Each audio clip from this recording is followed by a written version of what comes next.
If someone had told me 3 years ago that I'd end up questioning everything about the man I loved, I would have laughed. Back then, I believed in him more than I believed in myself. My name is Svetlana Morozova, and I live in Kazan, a quiet city in the heart of Russia. I'm a primary school teacher, simple life, simple routines. I met Vadim Petrov at a local poetry reading. He was magnetic in a strange way. Reserved, intense eyes, a voice that always sounded like he was delivering a secret. He wasn't the kind of man I usually fell for, but something about him drew me in. Our relationship started fast. Too fast, maybe. Within 6 months, he moved into my small 2-room apartment near the university district. We talked about the future constantly, moving to St. Petersburg, maybe even starting a family. But then, things changed. By the end of the first year, everything felt off.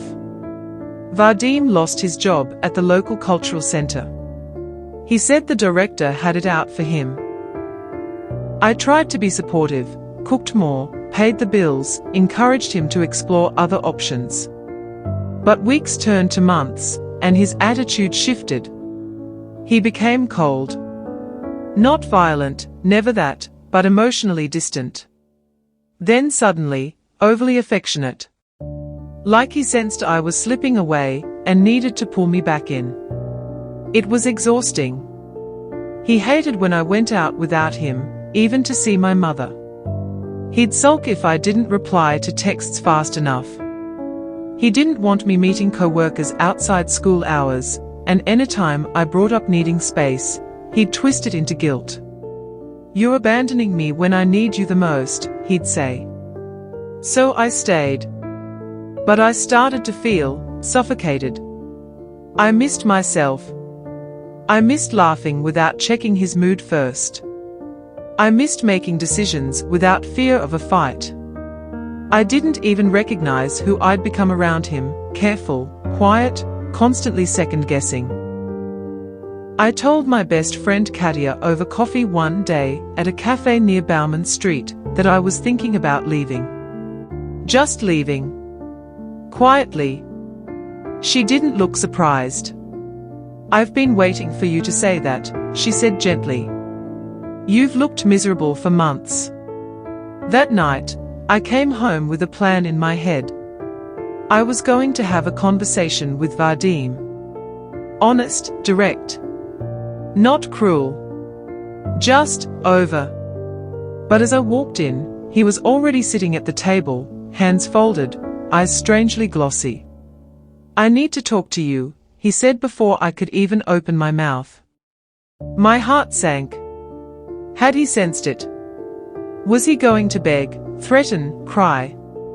But nothing prepared me for what came next.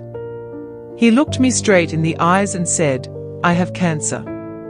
And in a single sentence, every part of my plan crumbled. I just stood there, frozen. "I have cancer." Vadim said it so calmly, like he had rehearsed it. Like he had been waiting for the exact moment I'd try to walk away. What kind? I finally managed to ask, my voice barely a whisper. "Pancreatic," he replied. "Stage 3. The doctors say it's aggressive." I sat down slowly. The room tilted, not because I believed him right away, but because I wanted to believe he wouldn't lie about something so serious. Not Vadim. Not about cancer. He pulled out a crumpled piece of paper from his coat pocket. It looked like a medical document. Printed in Russian. There were words I recognized: oncology, tumor, treatment plan. But it was brief. Just a single page. He said it was a referral, not the full report. "I didn't want to tell you like this," he said, voice cracking. "I didn't want to tell you at all. But now that I know, I can't go through this alone." I swallowed hard. Everything I had planned to say disappeared. How could I leave him now? If he was really sick, dying, how could I walk away without looking like the worst person alive? I reached for his hand, and he gripped mine tightly. "I'll stay," I whispered. "We'll get through this." He cried then. "Real or not," he cried. And I felt my heart splitting in two. Over the next few days, everything changed. He became gentle again. Needy. Vulnerable. Suddenly, the man who used to criticize me for staying late at work wanted me close all the time. He said he didn't want to start chemotherapy yet, wanted to try alternative treatments first, traditional herbal remedies, rest, mental preparation. I suggested a second opinion at a larger hospital in Moscow. He refused. "I don't want to spend whatever time I have left in a cold, sterile room," he said. "I want to live." He started spending entire days in bed, claiming fatigue. He ate less, wore looser clothes. And I started doing everything. Shopping, cooking, working full days, and then coming home to take care of him. At night, I would lie awake next to him, staring at the ceiling, wondering if I was being too cold or too naive. One day, I tried calling the clinic listed on the paper he had shown me. The receptionist answered, and I asked politely if they had a patient named Vadim Petrov. She paused. "I'm sorry," she said. "We can't disclose any medical information, even just to confirm if he's registered there." I asked. "I'm afraid not. Patient confidentiality." I hung up. The doubt was there now. Quiet, like a whisper in the back of my mind. I told Katya everything. She frowned. "Something doesn't feel right," she said. "If he's really sick, why hide from proper treatment? Why not tell his family?" He hadn't told them. Not a single word. He said he didn't want to worry his mother. That she was frail. That his father wouldn't understand. That I was the only one he trusted. And still, I stayed. Because what if it was true? What if the one time I doubted him was the one time he actually needed me? So I poured myself into being there for him. Every day. Every night. Guilt, fear, confusion, it all blended together. But deep inside, something kept poking at my heart. A quiet, persistent feeling that I was being played. And soon, I'd find out exactly how far that lie went. For a while, I convinced myself I was just being paranoid. That my suspicion was cruel. But once you start noticing the cracks, you can't unsee them. It started small. Vadim said he was on medication, but I never saw him take anything. Not once.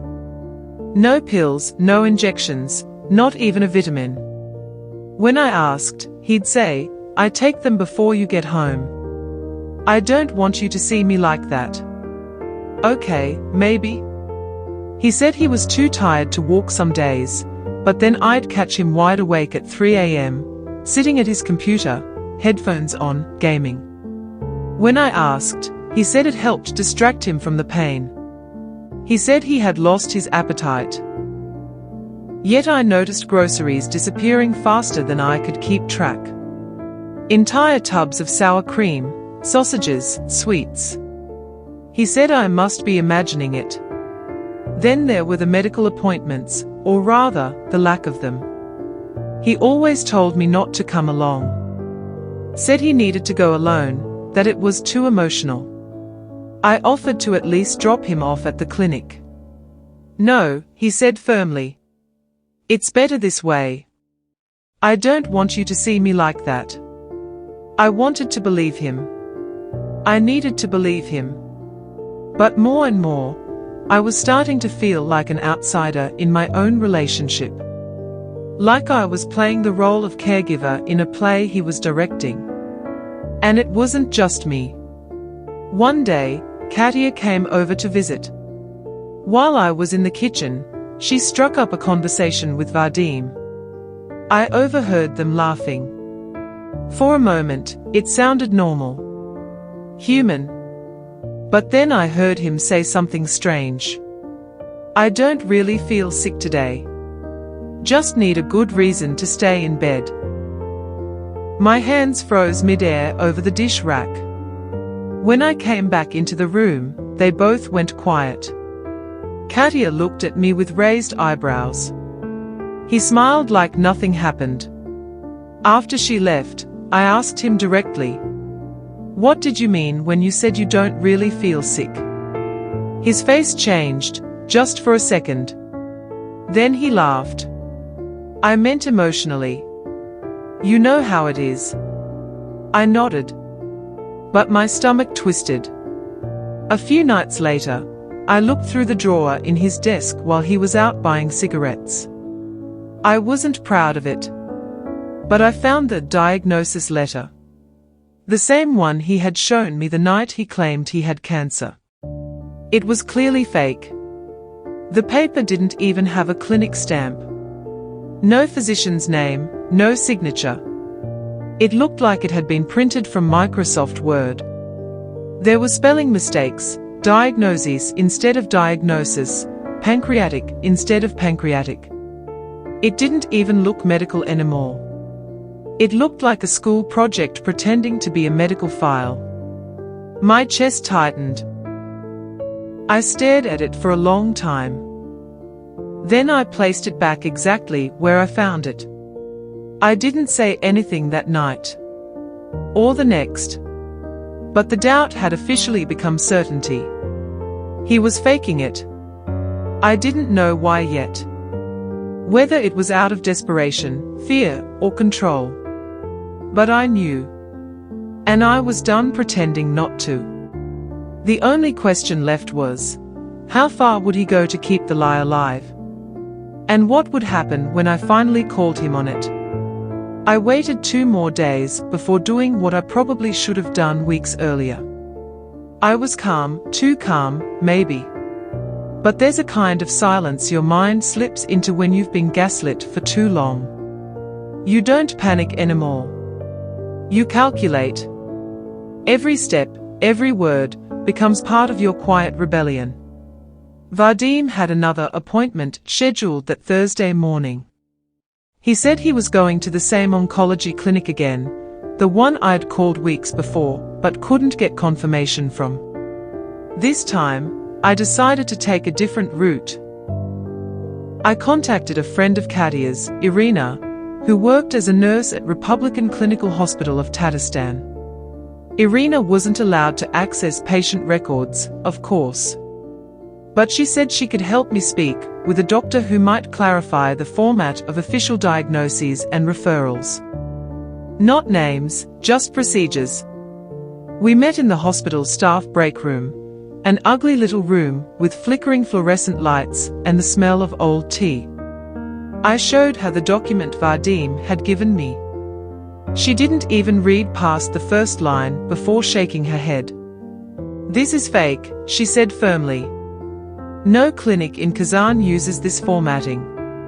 There's no stamp, no attending physician, no record code. It doesn't follow legal medical documentation standards." I felt sick. Even when I knew, hearing it confirmed like that hit hard. My whole body tensed like I'd just walked out into winter without a coat. Irina looked at me, kind but firm. "Whoever gave this to you wanted you to believe it, but not verify it." That's when it all clicked. He wasn't just lying to keep me around. He built an entire illusion, calculated, emotional, manipulative. He chose cancer for a reason. It's quiet. It progresses invisibly. It evokes sympathy. It buys time. And I had handed over all my time to him. On the way home, I didn't cry. I didn't scream. I just walked slowly through the city, past the ice-covered sidewalks and old red brick buildings, thinking about all the things I had sacrificed since his announcement. Plans, independence, my dignity. When I got home, Vadim was already there. He was lying on the couch, wrapped in a blanket, holding a cup of tea like a fragile soul. "Treatment wiped me out today," he murmured. I stared at him. "What treatment?" I asked quietly. He looked up, startled. "You know, the usual four." "Which clinic?" He hesitated. "You know which one." I said nothing. Just walked past him into the kitchen. And as I put the kettle on, I knew what I had to do next. This wasn't just a lie. It was theft. He had stolen months of my life. My peace. My compassion. And I was about to take it back. I waited until the next morning. I wanted him to be fully awake. Alert. No more excuses, no more fake fatigue or weak smiles. I made breakfast like normal, black tea, kasha with jam. I even kissed his forehead when I woke him up. He sat down across from me, wrapped in that same blanket he always used when he wanted to look frail. And then I placed the letter, the fake diagnosis, on the table. Folded. Neat. Between us. He froze. "Vadim," I said softly, "we need to talk." His hand hovered near his cup. "What's this?" "You know exactly what it is," I said. He opened the paper slowly. I watched his eyes flicker, fear, confusion, calculation. Then that familiar tilt of his head, like he was trying to spin the situation before it even began. "That's my referral." "Why are you?" "It's fake, Vadim," I said flatly. Silence. I had it looked at. It doesn't follow any clinical standards. No registration number. No doctor's signature. Nothing. It's not even formatted like a real document. And the spelling mistakes. I gave a bitter laugh. "You didn't even bother running spell check." His mouth twitched. And that's when it happened. He smirked. Just for a second. Like the lie had cracked, and the truth was too ugly to hide. "You went through my things?" he asked. "You lied about dying," I snapped. He leaned back in the chair. "You were going to leave." I felt it. I could see it in your eyes every day. I stared at him, heart pounding. "So your solution was to trap me with cancer?" "I didn't think it would go this far," he said, eyes darting away. "At first it was just to make you stay. I thought maybe if you stayed long enough, you'd remember why we loved each other. And the guilt. The stress. Making me cancel trips, take off work, spend every waking minute thinking you were dying." He rubbed his forehead. "I didn't mean for it to turn into this." "Then what did you mean, Vadim?" I said, voice rising now. "Did you mean to take away my freedom? To manipulate me with a lie so vile, so unforgivable, that I couldn't even question you without looking heartless?" He didn't answer. He didn't cry. He didn't apologize. He just sat there, exposed. Small. And in that moment, all the love I'd ever felt for him turned to something else, something hard and sharp.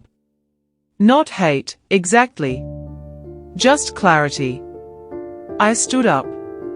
Quietly. "I want you out," I said. "By tonight." He looked shocked. "Where am I supposed to go?" "That's not my problem anymore." He opened his mouth like he wanted to argue, to beg, maybe even lie again. But something in my face must have warned him not to. Because he didn't. He just nodded. And for the first time in months, I felt like I could breathe again. He left most of his things behind. A suitcase, a backpack, and that ugly grey coat he always wore in winter. He didn't argue, didn't slam the door. He just stood in the hallway, eyes sunken, watching me as if I were the one abandoning him. "Can we just talk?" he asked, hand resting on the doorknob. I didn't answer at first. I just stared at him, this man I once believed I'd grow old with. The man who had faked his own illness to keep me in his orbit. He sat on the edge of the couch, no more drama, no more blanket. Just a man unraveling. "I didn't know how else to keep you," he began. "I knew you were pulling away. I felt it every day. You stopped laughing at my jokes. You barely touched me. I didn't know what to do. So your answer was cancer," I said quietly. He winced. "At first it was just desperation," he muttered. "I googled a few things, thought maybe if you believed I was really sick, you'd stay long enough to fall back in love with me." I didn't say anything. What could I say to that? He went on, eyes flickering with shame. "I told myself I'd confess after a few days. Then a week passed. Then another. And every day you were kind, gentle, like you used to be. I got addicted to it. To the way you looked at me again." "That wasn't love," I said. "That was pity." "I know," he whispered. "But it felt like something. And I hadn't felt anything real in so long." We sat in silence. "I hated myself," he said suddenly. "Every time you brought me tea. Every time you looked worried. I wanted to stop, but I didn't know how. I didn't want to lose you. I knew the moment I told the truth, it'd be over." "It was already over, Vadim," I said. "You just didn't want to accept it." He looked down at his hands, pale and trembling. I didn't want to be alone. And there it was. The core of it all. He didn't want power. He didn't want revenge. He just didn't want to be alone. So he built a lie large enough to trap us both inside it. But what he never understood was that I'd been alone for months, long before the cancer lie. Long before the fake tears and empty teacups. You can't hold someone by chaining them with guilt. Eventually, they'll break the chain and never look back. He stood up slowly. "I'm sorry," he said, voice low. "I know it doesn't matter now, but I am." I didn't respond. He waited. Then he left. No dramatic ending. No parting kiss. Just the quiet sound of a door closing behind a man who finally had to face the consequences of his own manipulation. And me? I stood in that silence for a long time. Then I opened the windows, let the winter air wash through the room, and for the first time in a year, I felt free. In the days after Vadim left, the apartment felt different. Lighter. I noticed things I hadn't in months, the silence of the radiator at night, the smell of the pinewood floors, the way the winter sun cast long shadows across the living room wall. My world felt still for the first time in a long time. And real.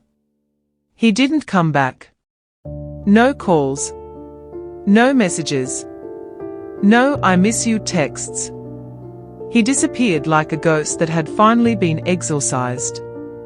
At first, I kept bracing myself, waiting for the guilt to creep back in. For the second guessing.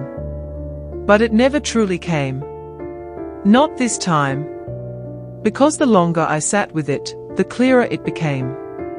What he did wasn't just a lie. It was emotional blackmail dressed up as a tragedy.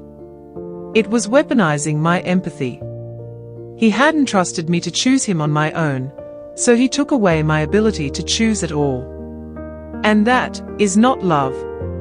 I started reclaiming the little things first. I rearranged the furniture. I replaced the blanket he always wrapped himself in. I deleted old photos, backed up what I wanted to keep, and wiped the rest from my phone. One day I even went to a florist and bought myself flowers. Yellow tulips. When the woman at the counter smiled and asked, "A gift for someone?" I just said, "Yes." For someone who finally walked away. I started reconnecting with people. Invited Katia for dinner. Laughed, really laughed, for the first time in what felt like forever.